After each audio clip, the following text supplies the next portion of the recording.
Super 6 పథకాలలో ప్రధానమైనటువంటి అమ్మఒడి జగన్మోహన్ రెడ్డి హయాంలో అమ్మఒడి పేరును కాస్త తల్లికి వందనంగా మార్చి చంద్రబాబు నాయుడు గారి ప్రభుత్వం ఆ ప్రధానమైనటువంటి హామీ అమలుకు ఏడాది తర్వాత అయినా సరే శ్రీకారం చుట్టింది.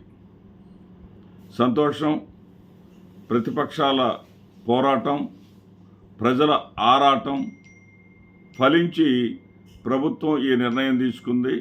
దీన్ని స్వాగతిద్దాం. అయితే ఇక్కడ ఆలోచించాల్సినటువంటి విషయం ఏంటంటే, నిన్నగాక మొన్న వాళ్ళ మహానాడులో కూడా లోకేష్ గారి దగ్గర నుంచి మంత్రుల దగ్గర నుంచి అందరూ కూడా ఛాలెంజ్లు చేశారు. జగన్మోహన్ రెడ్డి గారు, ఇక నీకు ఏడుపే, మేము తల్లికి వందనం ఇవ్వలేదంటూ నిన్నటిదాకా ప్రచారం చేశావు, రేపు జూన్లో ఇచ్చేస్తున్నావు, ఇచ్చేసిన తర్వాత నీకు ఏడుపే దిక్కు అని చెప్పేసి చాలా చాలా గొప్పగా ప్రగల్భాలు పలికారు. సరే, ఇక్కడ తల్లికి వందనం ఇవ్వడాన్ని స్వాగతిస్తూనే ఇక్కడ ఉన్నటువంటి మోసాన్ని కూడా మీ దృష్టికి తీసుకొస్తున్నాను.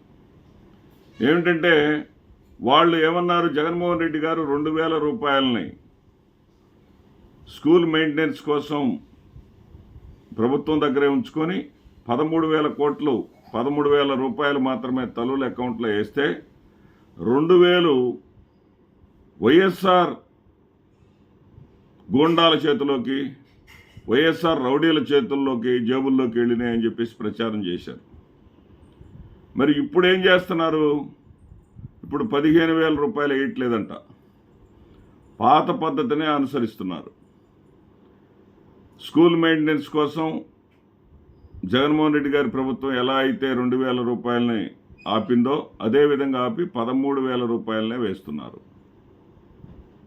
ఇదొక సమాచారం. 13,000 రాకుండా 15,000 వేస్తే సంతోషం, స్వాగతిద్దాం. నేను పత్రికల్లో వచ్చినటువంటి వార్తలను బట్టి మాత్రమే మాట్లాడుతున్నా. ఇకపోతే ఆశ్చర్యకరమైనటువంటి విషయం ఏంటంటే, ఎంతమంది బిడ్డలుంటే అంతమందికి ఇస్తున్నాం. 1వ తరగతి నుంచి ఇంటర్మీడియట్ ఫస్ట్ ఇయర్ వరకు కూడా ఉన్న విద్యార్థులందరి డేటా సేకరించి విద్యార్థులందరికీ కూడా ప్రతి ఒక్క బిడ్డకి కూడా తల్లికి వందనం పడేలాగా చేస్తున్నాం అని చెప్పేసి ఘనంగా విద్యామంత్రి ట్వీట్ కూడా చేసుకున్నారు. కానీ ఇక్కడ అర్థం కానటువంటి విషయం ఏంటంటే, 2023-2024 సంవత్సరంలో ఏది మన లెక్కలు కాదు, కేంద్రం ఆధార్ కార్డుతో సహా టీచర్లకు పెద్ద పని పెట్టింది ఇది. ఎందుకంటే సహ టీచర్లందరూ నాకు తెలియజేసినటువంటి సమాచారం ఇది.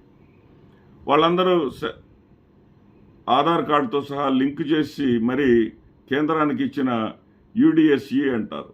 ఆ లెక్క ప్రకారము మొత్తము విద్యార్థుల సంఖ్య 23-24లోనే, ఇప్పుడు కాదు 23-24లోనే ఆ విద్యార్థుల సంఖ్య వచ్చేసి 87 లక్షలు, 87,42,000 మంది.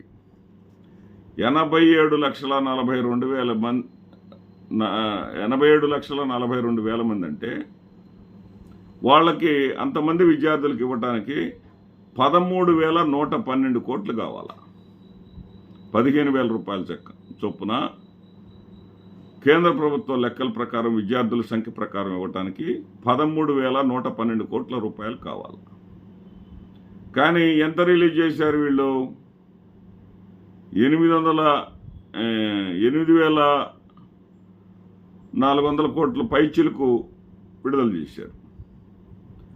అంటే 13,000 కోట్లు కావాల్సి ఉంటే 8,000 పైచిలకు కోట్లు రిలీజ్ చేశారంటే 5,000 కోట్లతోటి ఎగనామం పెడుతున్నారా? లేదా గత సంవత్సరం జగన్మోహన్ రెడ్డి గారు విద్యా విప్లవం కారణంగా ప్రభుత్వ పాఠశాలల్లో సంఖ్య ఏది 87,42,000 మంది ఉంటే ఇప్పుడు లోకేష్ చెప్పిన ప్రకారం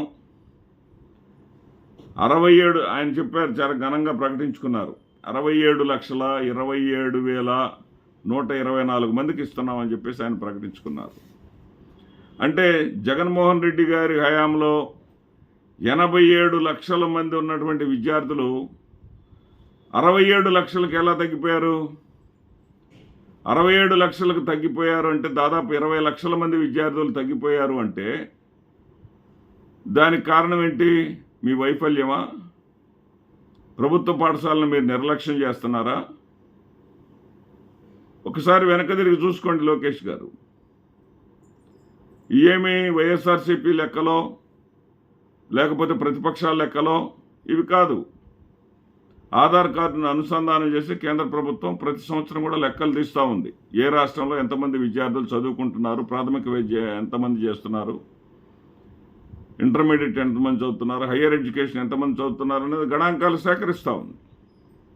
ఆ సేకరించేటటువంటి దాంట్లో భాగంగా గత సంవత్సరమే 87,42,000 మంది విద్యార్థులుంటే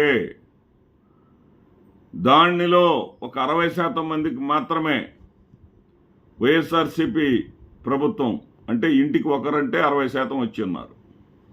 వాళ్ళకు మాత్రమే వైఎస్ఆర్సీపీ ప్రభుత్వం అమ్మఒడి ఇస్తే మీరు అందరికీ ఇస్తామన్నారు. అందరికీ ఇస్తామంటే రెట్టింపు అవ్వాలి. జగన్మోహన్ రెడ్డి గారి హయాంలో అయినటువంటి ఖర్చు సుమారుగా 6,500 కోట్లు. ఇప్పుడు దాదాపు 13,000 కోట్లకు రావాలి. మరి 13,000 కోట్లు రాకుండా 8,000 కోట్లతోటి మేము అందరికీ ఇచ్చేసామంటే ఎట్లా? అదేవిధంగా మీ హయాంలో విద్యార్థుల సంఖ్య ఎందుకు తగ్గిపోయారు? ఒకవేళ తగ్గిపోయింది నిజమైతే మీరు అందరికీ ప్రతి బిడ్డకు ఇచ్చేది నిజంగానైతే ప్రభుత్వ పాఠశాలల్లో విద్యార్థులు తగ్గిపోయిన మాట నిజమై ఉండాలి. ఎందుకు తగ్గిపోయారు? ప్రభుత్వం అనేది మీరే విద్యాశాఖ మంత్రిగా ఉండి మీ విద్యారంగాన్ని పురోగతిలోకి తీసుకెళ్లాల్సింది మీరు. ఒక సంవత్సరానికి 20 లక్షల మంది విద్యార్థులు తగ్గిపోతే మీరు పురోగమనంలోకి తీసుకెళ్తున్నట్లా, తిరోగమనంలోకి పెట్టినట్లా? మీరు ఒక్కసారి ఆలోచించుకోండి లోకేష్ గారు. అదేవిధంగా తల్లిదండ్రుల్లో అనేకమైనటువంటి భయాందోళనలు ఉన్నాయి. మా పిల్లల పేర్లు ఉంటాయా ఉండవా? ఎందుకంటే మీరు సూపర్ 6లో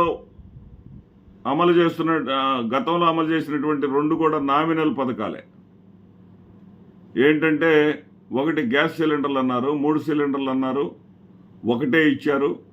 ఆ ఒక్కదానిలో కూడా 20% కూడా డబ్బులు వేయలేదు మీరు.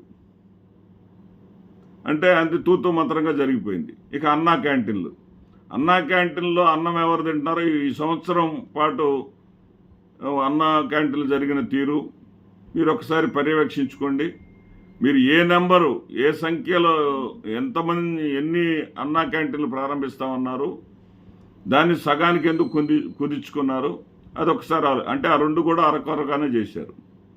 పోనీ ఇదన్నా సరే ప్రతి బిడ్డకి ఇస్తామన్నదన్నా మీరు సూపర్ 6లో ప్రధానమైనటువంటి హామీని చేస్తున్నారా అనుకుంటే జగన్మోహన్ రెడ్డి గారు ఇచ్చినట్టే 13,000 మాత్రమే ఇస్తామనే ఒక వార్త వచ్చింది. అది నిజమో కాదో మీరే చెప్పాలి.